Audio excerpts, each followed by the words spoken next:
नाज़रीन खबर ने अपडेट जे सिलसिले के अॻिते वधाईंदे ख़बर शामिल कंदासीं। रानीपुर रिपोर्टर मदद अली सोलंकी रानीपुर मियां बख्श अली मोहल्ला नस्त public health office in Ranipur जे रहवासण मिसमात अफरोज़ खातू अब्बासी मिसमात गुलाम सुगरा अब्बासी मिसमात नुसरत अब्बासी रोज़ीना अब्बासी एहतजाज कंदे मीडिया आॾो रोई ॾिनो ऐं मिसमात अफरोज़ अब्बासी मीडिया सां ॻाल्हाईंदे चयो त असां गुज़िरियल केतिरनि सालनि खां मियां बख्श अली पीरज़ादा मोहल्ले में रहंदियूं आहियूं। असां मिसकीन माण्हू आहियूं। कुझु महीना अॻु असांजे घर जे भरिसां अल वधायो सुमरो प्लाट ख़रीद करे पंहिंजे घर जो कमु कराए थो, पर हिन शख़्स असांजो जीअण जंजाल करे छॾियो आहे। असां आख़िर कंहिंखे दाह ॾियूं? केरु असां मिसकीननि जी मदद नथो करे। अल वधायो सुमरो ऐं उनजो भाउ अहसान सुमरो असांजे घर जे दरवाज़े अॻियां पंहिंजे घर जो गटर ठाराए रहियो हुयो। असां उनखे मना कयो।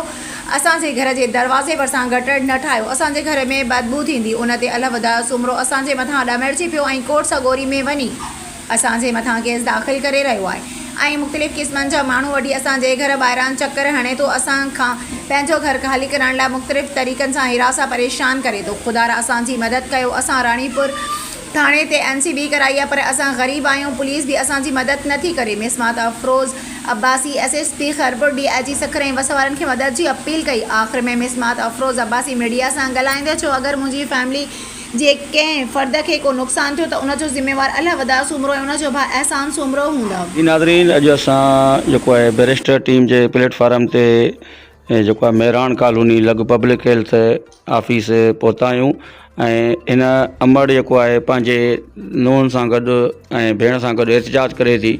अचो त अम्मा खां पुछूं त अम्मा जो छा चवणु। अम्मा छा मसइलो थियो आहे तव्हां सां? अवा असांखे ॾाढी हालत थो करे पियो, असां निकिरी नथा सघूं। ॿाहिरि बीहे थो, चओ था अंदरि तूं थोरो थो बीहे दॻ चढ़ पेलिशन मुंहिंजी आहे। अवा हिते घेटर छो ठाहियो थी? भई मालिक खां पुछो, मालिक पाण आहे। केरु आहे उहो? मुंहिंजे सूमरो आहे, गॾेजीअ जो आहे। अच्छा, नालो छा नालो अथव? न ॿुधायो अथसि। पिणत जो नालो इमा बशको आहे। अच्छा, भारत जो एहसान आहे वॾे जो।